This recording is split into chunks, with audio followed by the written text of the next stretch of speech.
Hello students, तो ये part two है। ठीक है। अब इस पार्ट टू में देखते हैं कि क्या क्या है। ठीक है। तो देखो, रेसिप्ट एंड पेमेंट अकाउंट। अब रेसिप्ट एंड पेमेंट अकाउंट की जब भी बात आए ना, तो इसे कैश बेसिस अप्रोच पे लेना। ठीक है। बस इसमें पर्टिकुलर्स रुपी नहीं आता। उसकी जगह डेबिट साइड क्या होता है, रेसिप्ट लिखा होता है, और क्रेडिट साइड क्या लिखा होता है, पेमेंट लिखा होता है। ये एक एसेट अकाउंट होता है। एसेट अकाउंट का मतलब क्या है, अगर पैसा आ रहा है तो डेबिट हो जाएगा, मतलब कि अगर एसेट बढ़ रहा है तो डेबिट हो जाए, मतलब अगर तुम्हारा बैंक बैलेंस और कैश बैलेंस अगर बढ़ा तो डेबिट कर दोगे, और अगर बैंक बैलेंस और कैश बैलेंस घटा तो क्रेडिट कर दोगे। ठीक है। अब एक चीज ध्यान से सुनना।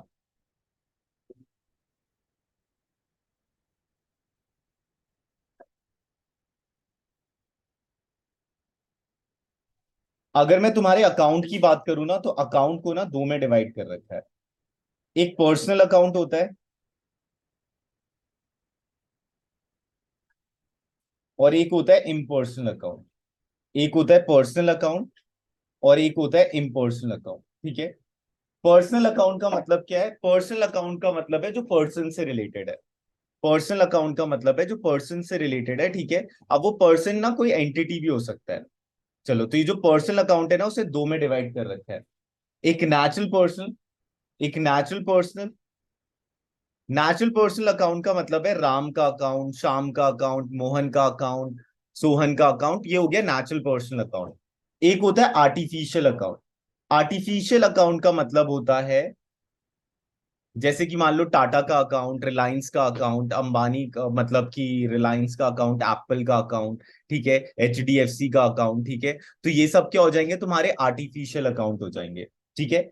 और एक लास्ट आता है रिप्रेजेंटेटिव।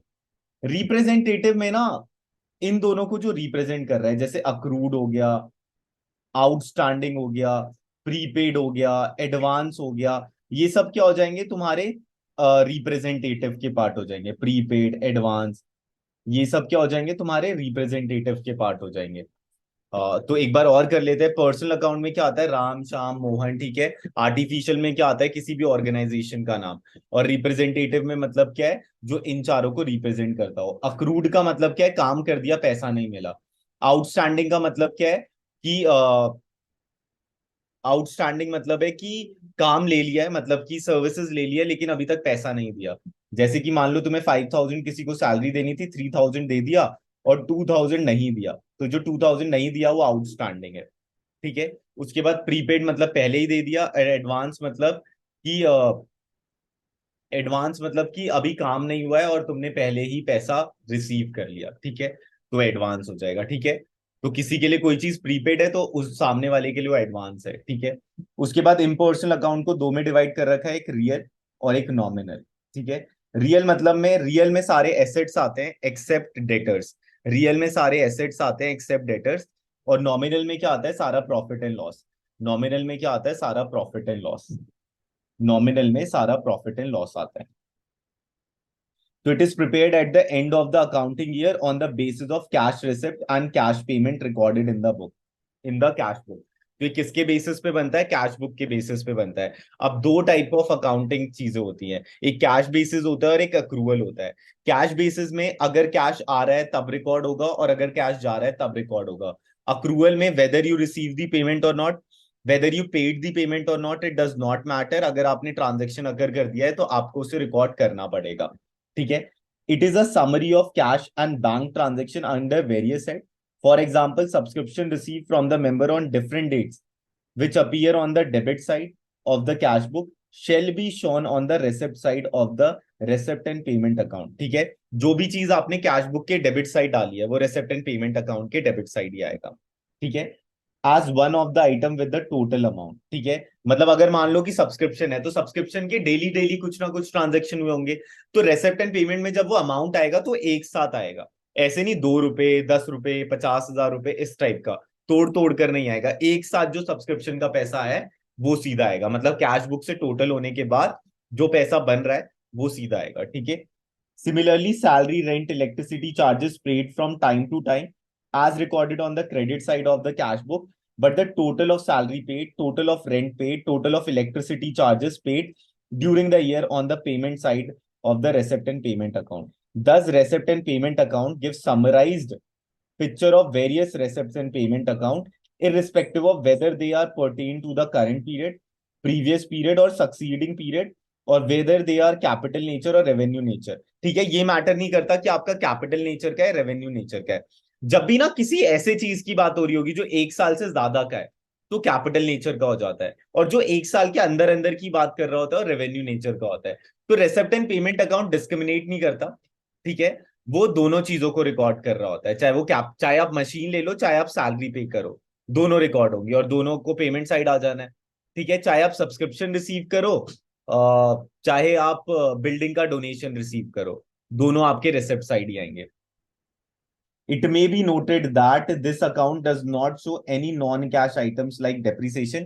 जो भी कैश वाले ट्रांजेक्शन नहीं होते उन्हें हम रिकॉर्ड नहीं करते, ठीक है। और इसका जो एंड रिजल्ट होता है और जो स्टार्टिंग रिजल्ट होता है, ओपनिंग बैलेंस और क्लोजिंग बैलेंस होता है, मतलब balance BD and balance CD. यहाँ पर कौन से अकाउंट की बात, कैश और बैंक के ट्रांजेक्शन की बात हो रही होती है बस। रेसिप्ट एंड पेमेंट अकाउंट में बस कैश और बैंक की ट्रांजेक्शन की बात हो रही होती है, और टोटल टोटल अमाउंट आ रहे होते हैं, ठीक है। The opening balance in receipt and payment account represent cash in hand और cash at bank, which is shown on the receipt side, and the closing balance opposite चलता है हमेशा, सीडी बीडी, ठीक है। Cash in hand and cash in back at the end of the year, which appear on the credit side of the receipt and payment account. However, if it is a bank overdraft, at the end it will be shown on the debits. Uh, it will be shown on the debit side as the last item. ठीक है। तो अगर मान लो आपका overdraft हो गया, तो उसका जो सीडी बैलेंस होगा वो हमेशा डेबिट होगा। अगर आपका ओवरड्राफ्ट है तो उसका सीडी बैलेंस हमेशा डेबिट होगा, ठीक है। और अगर आपका ओवरड्राफ्ट ओपनिंग बैलेंस है तो उसका बीडी बैलेंस हमेशा क्रेडिट होगा, ठीक है। अगर आपका ओवरड्राफ्ट है, बैंक की ओवरड्राफ्ट हो सकता है, कैश तो ओवरड्राफ्ट हो नहीं सकता, तो अगर बैंक का आपका ओवरड्राफ्ट ओपनिंग बैलेंस है तो उसका जो बैलेंस बीडी लिखा जाएगा वो क्रेडिट साइड लिखा जाएगा। और अगर मान लो आपका बैलेंस सीडी जो है वो क्लोजिंग वाला है, तो वो डेबिट साइड लिखा जाएगा, ठीक है, अगर बैंक ओवरड्राफ्ट है तो। Let us now look at the cash book of Golden Cricket Club given in the example to show the total amount of each item। ठीक है, तो ये हो गया उसका कैश रिसीव वाला आइटम, और ये हो गया उसका कैश पेमेंट, कैश और बैंक मान लो, ठीक है, बैंक भी है इसमें, और इसका कैश और बैंक पेमेंट वाला आइटम।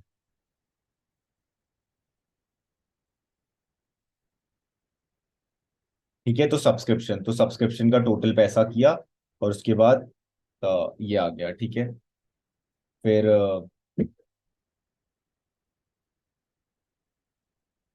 ठीक है, ये अलग अलग एलोकेट कर दिया, ठीक है। तो तुम्हें तो टोटल से मतलब है। वैसे ही लॉकर रेंट हमेशा मिलता है, लॉकर रेंट हमेशा मिलता है, लॉकर रेंट हमेशा मिलता है, ठीक है। लॉकर रेंट हमेशा मिलता है, लॉकर रेंट हमेशा मिलता है, ये याद रखना, ठीक है। तो हमेशा ये जो रेसिप्ट एंड पेमेंट में आएगा ये टोटल वैल्यूएशन आएगा, ठीक है। वैसे ही लॉकर रेंट का जो टोटल वैल्यूएशन है वो रेसिप्ट साइड आएगा, वैसे ही ये जो टोटल वैल्यूएशन है वो रेसिप्ट साइड आएगा, वैसे ही ये जो टोटल बैलेंस है वो रेसिप्ट साइड आएगा, वैसे ही ये टोटल बैलेंस जो है रेसिप्ट साइड। और ये हो गया पेमेंट, तो ये टोटल बैलेंस पेमेंट साइड, ये टोटल बैलेंस पेमेंट साइड, ये टोटल बैलेंस पेमेंट साइड। ये ओवरऑल ये क्या दिखाना चाहता है कि भाई आपने डेली कुछ ना कुछ कैश खर्च किया होगा, डेली डेली आपने बैंक से ट्रांजेक्शन किए होंगे, डेली आपने पैसा रिसीव भी किया होगा कैश और बैंक से, लेकिन जब आप रेसिप्ट एंड पेमेंट अकाउंट बनाओगे तो आपको टोटल टोटल लिखना है, ठीक है। और उसके बाद फिर रेसिप्ट साइड ये रहा, और पेमेंट साइड ये रहा, ठीक है। डोनेशन जनरल और स्पेसिफिक हो ये मैटर नहीं करता, एंट्रेंस फी रेसिप्ट है, लेगेसी रेसिप्ट है, सेल ऑफ इन्वेस्टमेंट रेसिप्ट है, sale of fixed assets receipt है, सब्सक्रिप्शन फ्रॉम मेंबर रेसिप्ट है, लाइफ मेंबरशिप फी रेसिप्ट है, sale of old newspaper receipt है, sale of old sports material receipt है, interest on fixed assets receipt है, interest और dividend on investment receipt है, proceeds from charity show receipt है, sale of scrap मतलब कबाड़ वो भी रेसिप्ट है, ग्रांट इन एड रेसिप्ट है, इंटरेस्ट और dividend on specific fund investment ये भी रेसिप्ट है, एंड मिसलीनियस रेसिप्ट मतलब कुछ भी जो मिक्सचर है, ठीक है। Purchase of fixed assets payment है, purchase of sports material payment है, इन्वेस्टमेंट इन सिक्योरिटी पेमेंट है, प्रिंटिंग एंड स्टेशनरी पेमेंट है, postage and courier charges payment है, एडवर्टाइजमेंट पेमेंट है, वेजेस एंड सैलरी पेमेंट है, हॉरेनियम पेमेंट है। इन सब terminologies की बात होगी आगे, ठीक है। टेलीफोन चार्जेस पेमेंट है, electricity and water charges payment है, रिपेयर एंड रिन्यूएबल पेमेंट है, लॉकर रेंट हमेशा याद रखना रेसिप्ट है, ठीक है। अपकीप ऑफ प्लेग्राउंड पेमेंट है, कन्वीनियंस चार्जेस पेमेंट है, सब्सक्रिप्शन फॉर पीरियोडिकल्स पेमेंट है, ऑडिट फी पेमेंट है, एंटरटेनमेंट एक्सपेंसेस पेमेंट है, म्युनिसिपल टैक्सेस पेमेंट है, चैरिटी पेमेंट है, एंड इंश्योरेंस पेमेंट है। ठीक है, तो ये हो गया तुम्हारा ओपनिंग बैलेंस। ठीक है, अगर बैंक का ओवरड्राफ्ट हुआ तो क्रेडिट बैलेंस ओपनिंग हो सकता है। ठीक है, बाकी अगर कोई दिक्कत होगी तो आप लोग जो भी ये यूट्यूब का चैनल देख रहा है, अगर कोई डाउट आता है तो आप मुझे इस पे व्हाट्सएप कर सकते हो। 7042263815, ओनली व्हाट्सएप। ठीक है, तो it may be noted that receipt side of the receipt and payment account gives list of revenue receipt past, current और future। तो इसमें ये मैटर नहीं करता कि पास्ट का है, करंट का है, फ्यूचर का है। अगर पैसा आ रहा है तो रिकॉर्ड होगा, चाहे वो बैंक में आए चाहे वो कैश में आए, और पैसा जा रहा है चाहे वो कैश से जाए चाहे वो बैंक से जाए, रिकॉर्ड होगा। ठीक है, as well as capital receipt similarly, चाहे 1 साल से ज्यादा का हो चाहे 1 साल से कम का हो। ठीक है, payment side of the receipt and payment account list of the revenue payment for the past, current और future as well as capital payment. तो साइलेंट फीचर क्या है? It is a summary of the cash book. Its form is identical with that of a simple cash book without discount and bank column. ठीक है, discount और bank column नहीं होता। With debit and credit sides. Receipts are recorded on the debit side while payment are entered on the credit side. It shows the total amount of all receipt and payment irrespective of the period to which they pertain। मतलब कब receive हुआ है वो matter नहीं करता, कब का पैसा रिसीव हुआ है ये भी मैटर नहीं करता, बस पैसा आ रहा है और पैसा जा रहा है ये मैटर करता है। बस पैसा आ रहा है और पैसा जा रहा है ये मैटर करता है। For example, in receipt and payment account for the year ending 31st March 2015, we record the total subscription received 2014 to 15, including the amount related to 2013 to 14 and 15 to 16. Similarly, taxes paid during the year 2014 to 15, even if they relate to 2013 to 14 or 15 to 16। मतलब ये हर type of transaction लेता है, इसको बस main फोकसेबल area ये रहता है, अगर पैसा आ रहा है तो रिकॉर्ड होगा, अगर पैसा जा रहा है तो रिकॉर्ड होगा। ये मैटर नहीं करता इस साल का है, अगले साल का है, पिछले साल का है, 10 साल बाद का है, 10 साल पहले का है।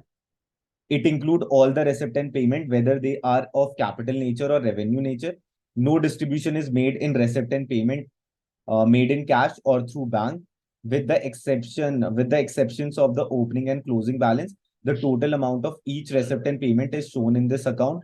No non-cash items such as depreciation, outstanding expenses, accrued income, etc. are not are shown in this account। मतलब कोई भी ऐसी चीज जिसमें पेमेंट बकाया है या रह गया है, ठीक है, ये सब रिकॉर्ड नहीं होगा। ठीक है, it begins with opening balance of cash in hand and cash at bank और बैंक ड्राफ्ट। अगर बैंक ओवरड्राफ्ट होगा तो ओपनिंग बैलेंस क्रेडिट साइड आएगा, अगर बैंक ओवरड्राफ्ट होगा तो ओपनिंग बैलेंस क्रेडिट साइड आएगा। लेकिन अगर कैश है तो डेबिट साइड ही बैलेंस रहना है, और अगर बैंक है तब भी डेबिट साइड बैलेंस रहना है। ठीक है, ठीक है, समझे समझे।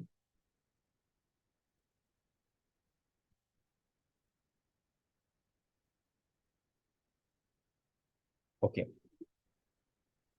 And closes with the year end balance. तो अगर बैंक ओवरड्राफ्ट होगा तो डेबिट बैलेंस हो जाएगा क्लोजिंग बैलेंस। ठीक है, in fact, closing balance in this account difference between the total amount of receipt and payment, which is usually a debit balance reflect in cash in hand and cash at bank unless there is a bank overdraft। अगर bank overdraft हुआ तो then क्या हो जाएगा? Then आपका debit closing balance भी हो सकता है। Take the opening balance of cash, ये इंपॉर्टेंट है।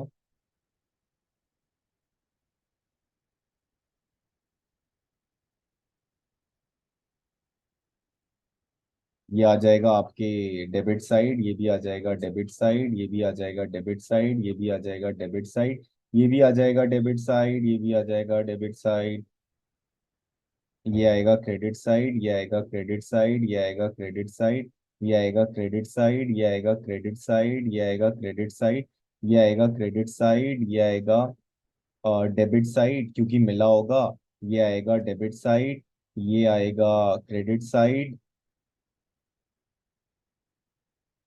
ये आएगा आपके डेबिट साइड, ये आएगा आपकी डेबिट साइड। ठीक है, बस डेबिट क्रेडिट याद रखना है। ठीक है, चलो ये इलस्ट्रेशंस देख लेना, उसके बाद फिर नेक्स्ट वीडियो में बनाएंगे।